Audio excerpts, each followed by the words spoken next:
inside South Florida. June is LGBT Pride Month, and here to talk about why it's such an important part of our community is Wilton Manors Mayor Gary Resnick. Mayor Resnick, great to have you on the show, and thank you for bringing props, by the way. You're welcome, David. Pleasure to be here. Yeah, I figured you could use something to commemorate Stonewall. Sure. You know, we'll all walk around carrying these, wearing these for the rest of the month. Right. June. And it's your size. Right. Well, I don't know. What do you think? Is it working? Probably not. Good. We'll work on that later. June is LGBT Pride Month, right? And right. Talk to me about how that's evolved over the years. Well, it actually commemorates the Stonewall riots back in 1969 in New York, when it actually was illegal to be gay, and the bars were routinely raided by the police and people were arrested. And at one point, actually, drag queens just said, I'm tired of this, and I've worked too hard to get dressed to come down here, and I'm not going to take it anymore, and they fought back, the police. So it commemorates June 1969, when the Stonewall riots occurred in New York City. Wow, drag queens, the heroes. They were. Yeah, I would say the unsung heroes, but there's nothing sort of unsung and shy about like the performing drag queens, right? Well, not anymore, especially if you watch the RuPaul show or whatever. I mean, they've kind of come into their own. They're very popular, yeah. So which is great. I mean, you know, they're just a portion of the community, but they actually paved the way for all the rights that we're talking about and debating about now. And actually, gay rights now is considered to be the civil rights movement of our time. We've seen state after state move forward with gay marriage, or courts strike down bans on gay marriage, and there's even cases pending in Florida now. And so we see it becoming more of a civil rights issue. Where are we today, though? Let's talk nationally, and then we'll talk locally. Okay. So with some of the advancements that have been made in some of the states now accepting gay marriage, nationally, how do you feel? How comfortable are you with, you know, acceptance? Well, I mean, the tides have definitely changed. The first gay marriage was actually performed in 2004. So in a state that was the first state to legalize gay marriage. So it's been on the rise. It's been getting more and more acceptance. I think what's happening is people are just not getting so upset about it. You know, in the 1990s, 2000s, people seemed to be very, very upset that gay and lesbian people could get married. And then I think what's happened is more and more people know gay and lesbians, either in their own family or their friends, or have relatives that have gotten married. I mean, look at Dick Cheney. He had to accept the marriage of his daughter. Yeah. And so it's just the I think just attitudes have evolved, as people like to say. And to that point, I feel like it's becoming less of a big deal when maybe I'm wrong, but when someone comes out, when someone gets married, I don't know. I just feel like, you know, another day, another celebrity comes out, and people are like, okay, so what? Well, yes and no. I mean, I think that's true. People are more accepting. The attitudes are definitely better. But there are still a lot of people in a lot of places that do, for some reason, have a hang-up about gay people coming out, about gay people getting equal treatment at jobs, about getting equal treatment for housing, about getting basically the same rights that everybody else has, with respect to marriage as well. And what was it that just happened recently in Arizona? I know that Jan Brewer, the governor, was involved in that. There was, well, you can explain it better than I can. Maybe. The legislature in Arizona actually passed a law that would allow businesses to refuse to serve gay and lesbians if it was against their religious beliefs. And how are you ever going to prove that?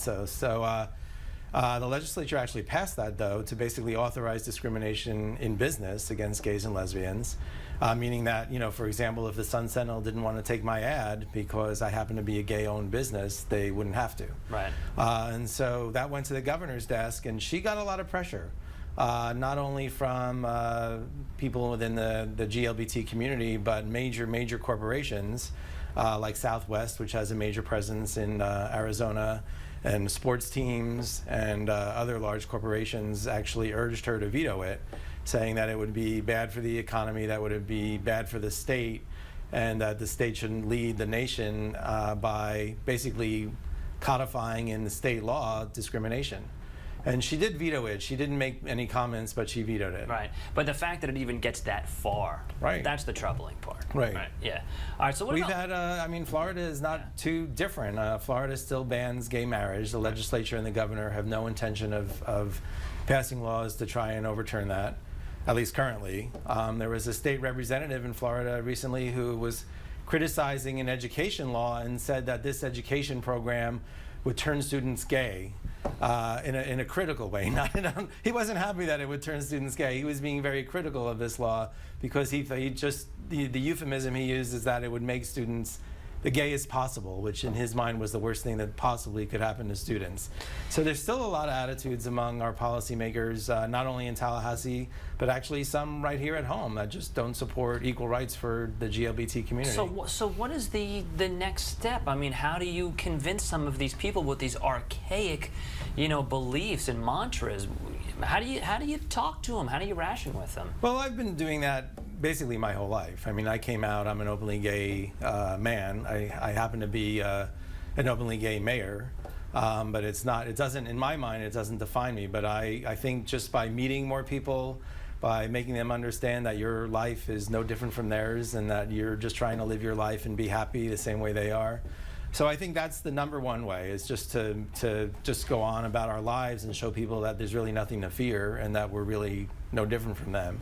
And then also, from a legal standpoint, there are now, I think, court cases pending in most states that still have bans on gay marriage, challenging those bans. And the courts have been routinely overturning those state statutes. So we're hoping in Florida, for example, I believe there's 5 couples who have been together many, many years, many of whom have children together, that are suing to be able to marry in the state of Florida or to have their marriages in other states recognized by the state of Florida. Do you think it's only a matter of time before the state of Florida will allow gay marriage? Yeah, I think it is. I mean, I think the courts, like I said, have been routinely striking down the bans on gay marriage.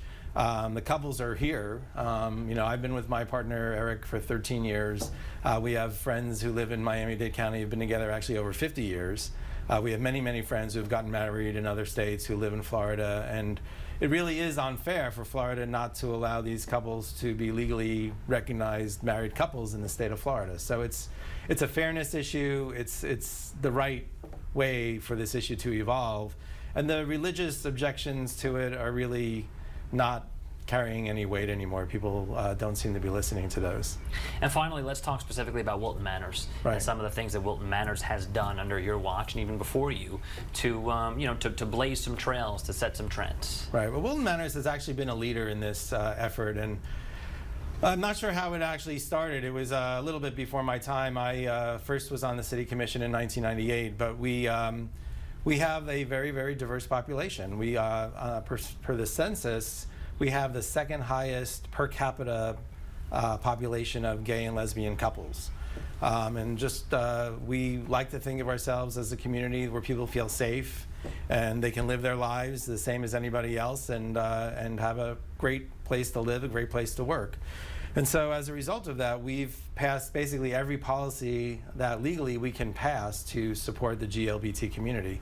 And we're not giving them extra benefits, we're just giving them the same rights and benefits that all employees enjoy and that all residents of our city enjoy. So we're basically treating the GLBT population the same as every other resident and business owner in our city. Well, there you go. And it's caught on. I mean, we're getting not just a national but an international reputation because of that now. Well, great to have you on. Thank you so much, and please come back again. All right. Thanks so much. Thanks for having me. Thanks, Mayor. Thank you.